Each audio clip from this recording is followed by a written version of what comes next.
buyers that are kind of waiting on the fence right now, all your sellers, you're going to start to realize, wow, this might do a little bit better than my mouth has been doing.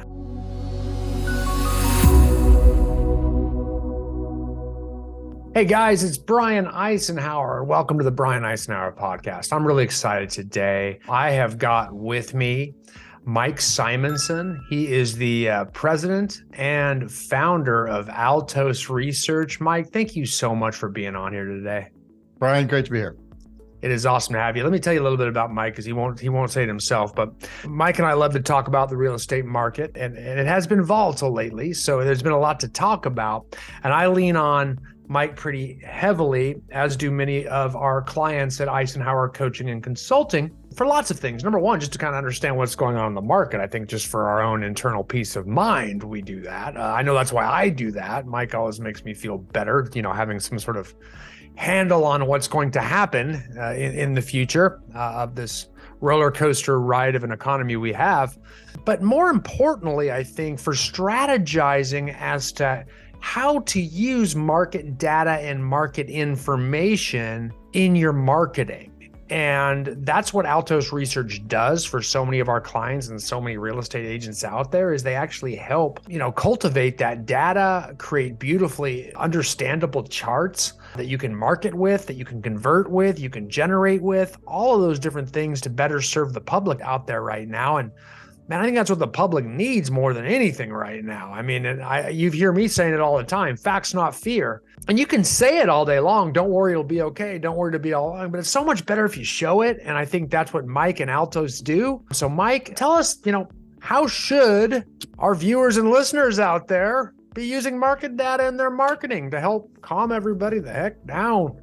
Yeah, well, so one way to think about it, Brian, is there's only three questions in real estate. There's what's for sale, how much is my house worth, and how's the market? And so you can think about, like, when you're doing your marketing, like you have your IDX website, your home search, like that's the what's for sale. The new listings alerts, that's what's for sale. We all know about, the how much is my house worth as a lead conversion technique. Like, Zillow launched with a front page of the New York Times because they said, how much is my house worth? Like, that is a real thing. But the other question, and everybody in the space has those things for consumers, but the other question on everybody's mind is, how's the market? It's like, is it a good time now? Am I buying at the top? Do I need to make an offer quickly, or can I lowball? Like, these are all how's the market questions. Do I have a lot of selection?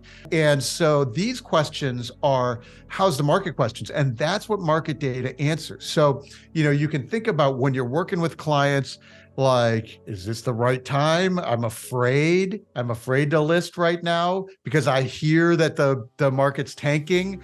I hear that prices are going down. And so these are all market data questions. And so, answering how's the market. When somebody says to you, like, you're a realtor, like, how's the market? The powerful answer there is to answer with data.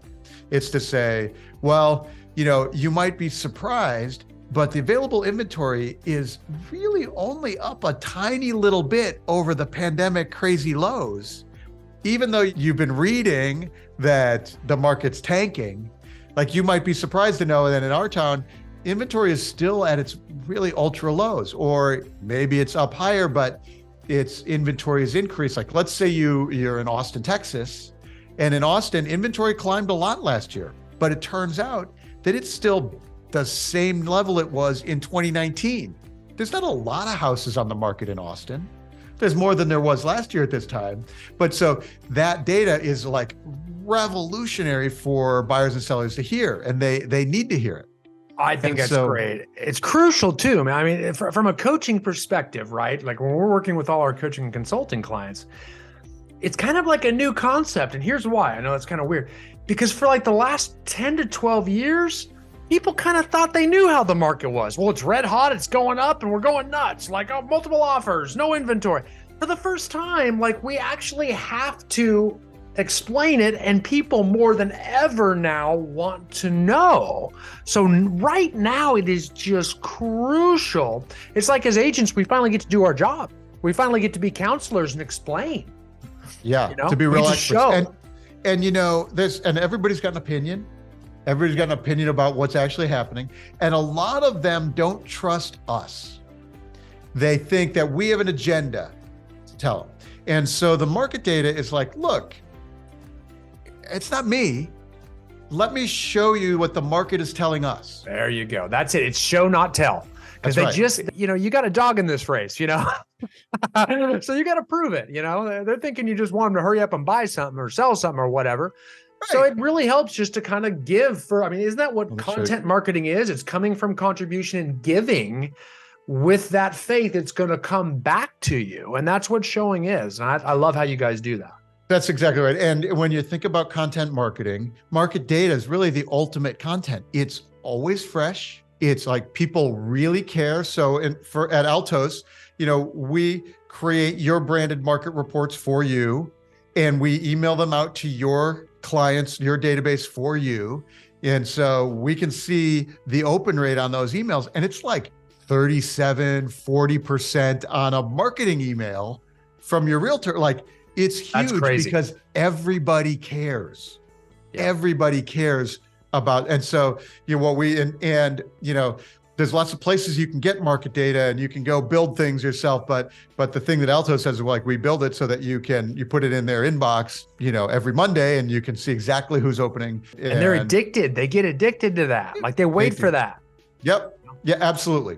They have an opinion like, oh, I think it's crashing, or I think, inventory, like the guy down the street, he didn't sell his house. I think inventory is building, and we can actually watch it. And so that answering the question, how's the market, is really powerful in that sense.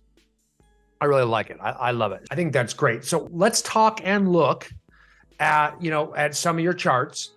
For those that are listening, we're going to do a lot of talking and explaining because, there's a lot of different opinions on what's happening in the market.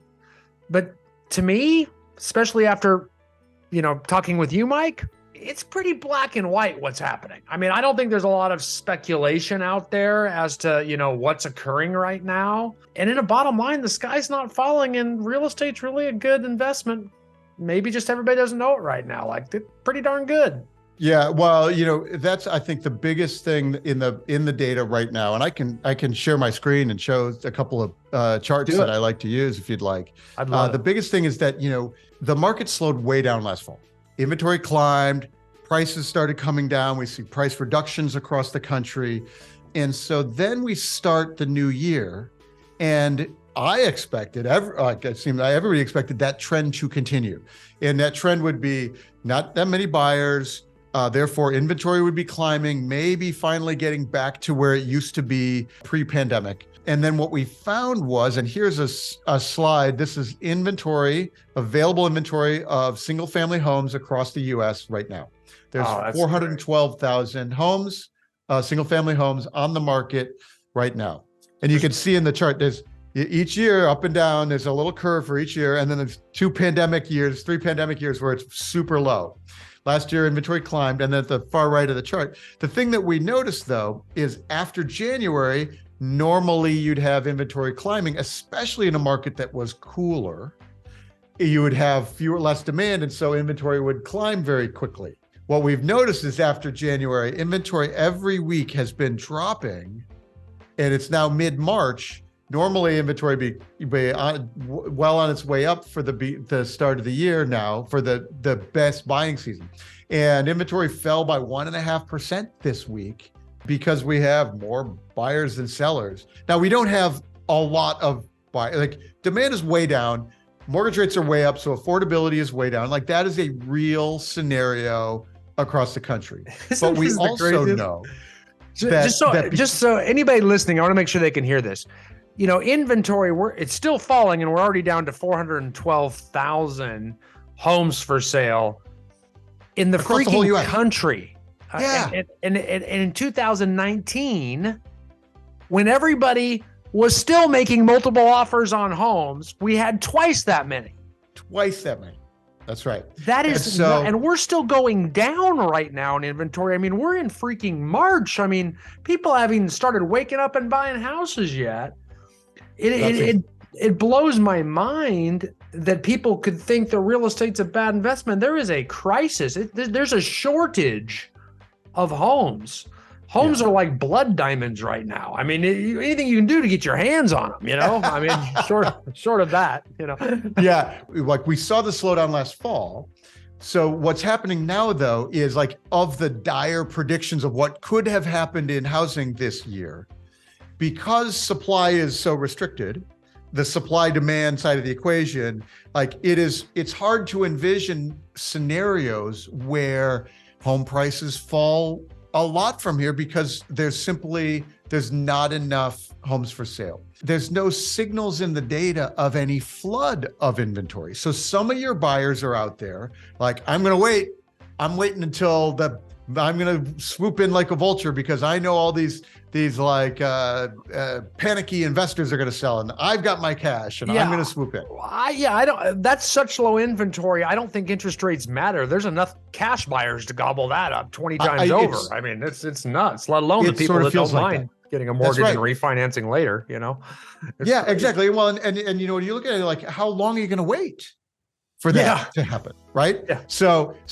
inventory is still continuing to fall. It's mid-March. It will in the next couple of weeks, bottom out and start climbing for April. But there's no sign anywhere in the data of a flood of inventory coming in. There's no sign of panicky investors or distressed sellers. Everybody's well employed right now, and everybody's locked into really good mortgages. So there's no sign of any surge of inventory to get us anywhere close to what it used to be anytime soon. So I think that's point number one right now. For most people, if you have buyers on the sidelines, you have a little more selection than you did last year. You're not battling 20 multiple offers, and like it's a little easier for buyers right now than it was last year. But there's no sign in the data like that suddenly you're going to have 4 times as many options. We don't see it anywhere in the data right now. No, we are nowhere near the proverbial buyer's market. That is for sure. And we all lived through some great years with low inventory. It's amazing how we in the industry can find a reason to complain in any market. Like there's no inventory. That usually means things are really, really good. They call those housing booms when there's no inventory. Yeah. I like this. This is another view. So this is looking at the new listings each week. How many people are listing their homes each week? And in this chart, each bar is a week and with the total number of new listings. The light portion of the bar is really interesting. This is what we call the immediate sales. So you remember last year and during the pandemic, it's like, I listed on a Thursday and we take offers on Friday and we're in contract by Saturday and all done. Like those are what we call immediate sales. They're essentially bypassing the active market at all. Like you maybe put a coming soon, sign in the yard and then boom, it's sold. And so those are what we call the immediate sales. It was really the defining characteristic of the last few years during the pandemic. Wow. And what we could see is, so that's the light portion of this bar, and you can see it getting smaller and smaller as last year went on. It peaked, in the second quarter, and then that little bar gets smaller. As the market cooled last year, there was definitely people who are like, they were worried, they're holding back, they're not making offers. There's significantly fewer sellers. So suddenly after July 4th, you could see the bars drop. Fewer sellers started after July 4th. Anybody who was wanted to sell in 22, pulled that into the second quarter. They got it out as fast as they could. And then the new supply dropped. And so we had new supply dropping. And what we have right now at the right end of the chart here is you can see we're finally getting a little bit more listings, but still 20% fewer than last year. Yeah.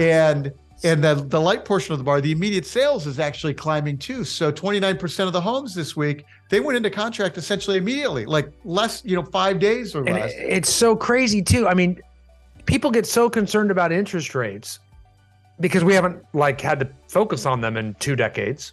Yeah. But there's a reason they call it supply side economics. You know what I mean? It's because supply is more important than demand. And here you are showing that there is, last year we had no supply and it was the hottest market, known to man in March before the rate thing started happening.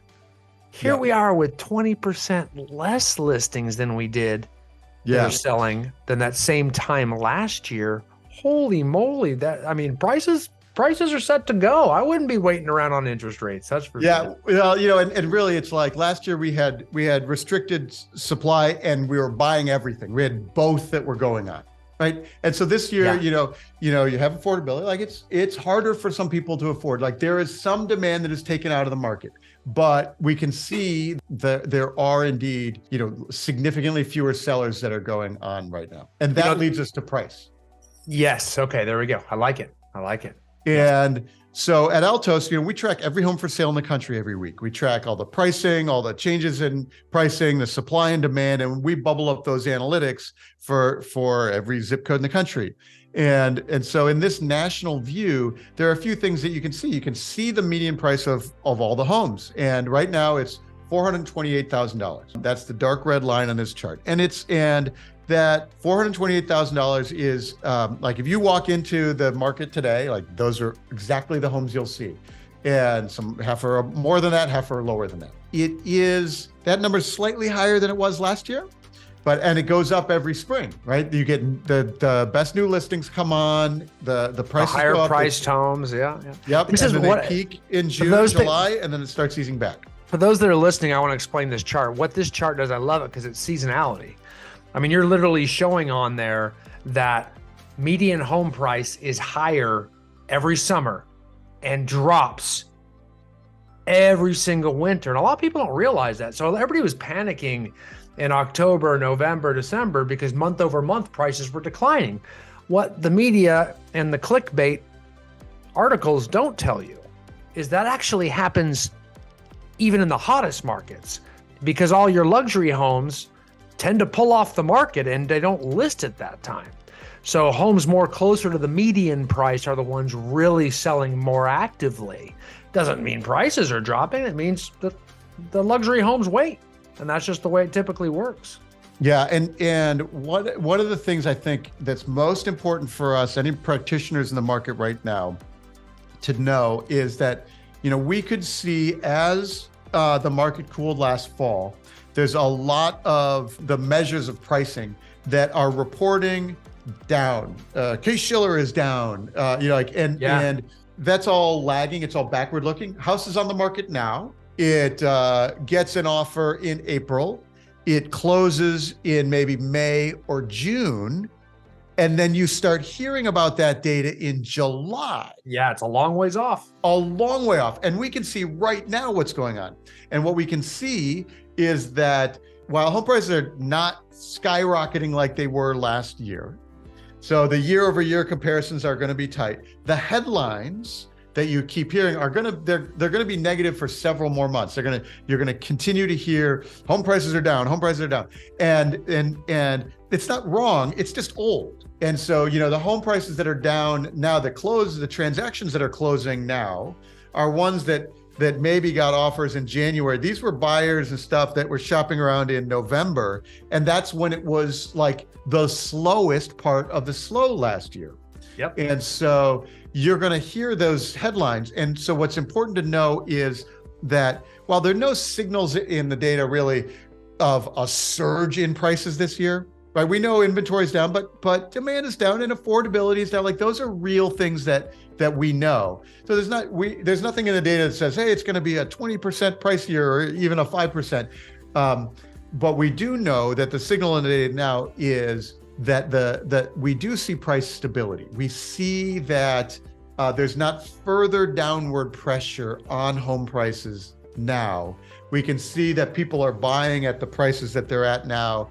They're not skyrocketing from here because but they're increasing. They are ticking up, right? They're ticking up as they normally would in the spring. And if the market were, the big fears from last fall, like what if there's a big tumble, then you would see it here and you just don't see it. No, you see prices sneaking back up again because the groundhog in the shadow and the spring flowers are coming out just like it did in 18, just like it did in 19, just like it did in early 2020. We're seeing that same healthy trend that created, very healthy home price appreciation, real estate agent commission income. So I like what you said there, though. The slowness of the fall. Yep. is what we're seeing in the data right now. If You see it in the headlines right now. Yeah, you're right. Yeah, you got to analyze the data. But you're right. You're seeing it summarized the in the real-time headlines. data, the active market data shows you a different message, right? And it allows you to say, look, I know you're hearing the homes, like the home price headlines, home prices are down. I know you saw that. Like Redfin today released a report that said the most price reductions we've ever seen is what Redfin said today. And if you look at that, it's they were looking at price reductions for sales that closed in February. It's now March, they announced it.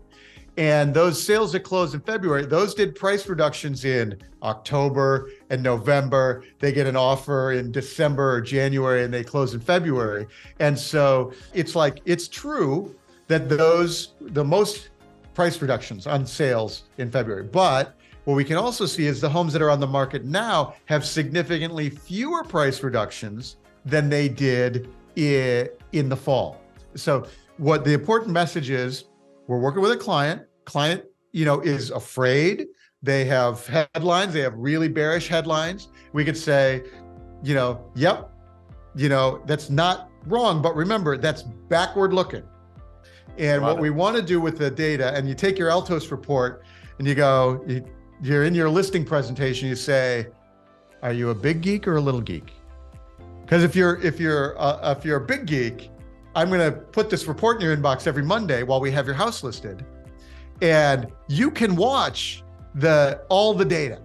But even if you're just a little geek, I want you to watch one number. Right? If you're afraid, let's watch this price reductions number. Right now, 30% of the homes on the market have price reductions. If that starts climbing dramatically while we have your house listed, that's the market giving us a signal that it's indeed cooling from here. But on the other hand, if it's not, then we understand that we know that we're in a market that is recovering way past those headlines. So we want to watch right now. And so I'm going to put this report in your inbox every Monday, and I want you to look at one number. It's a really powerful way to communicate. I want to point something out there too, because we often talk about, certainly with our clients, about how well, this product generates leads. But you did say something there that I want to make sure we point out.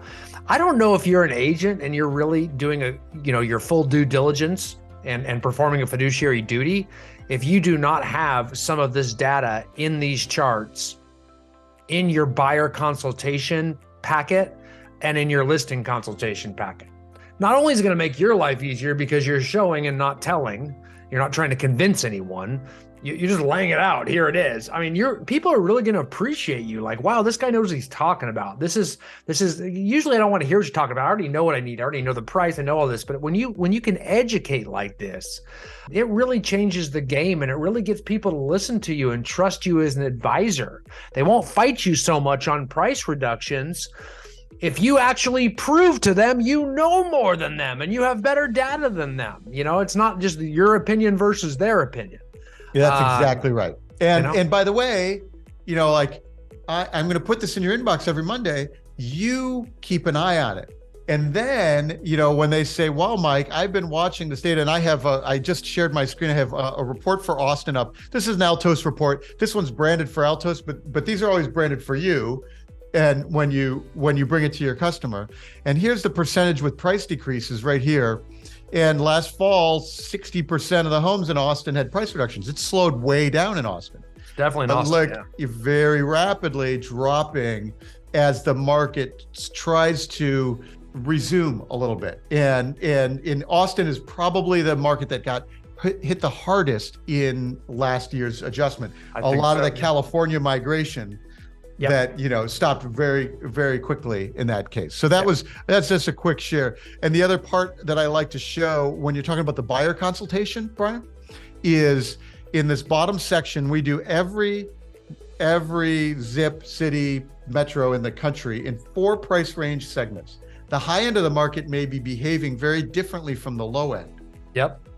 So, they may say, hey, I know the house down the street is, I saw that thing's been on for 90 days, nobody's bidding it. And you say, yes, but in your price range, we can see the houses are moving much more quickly.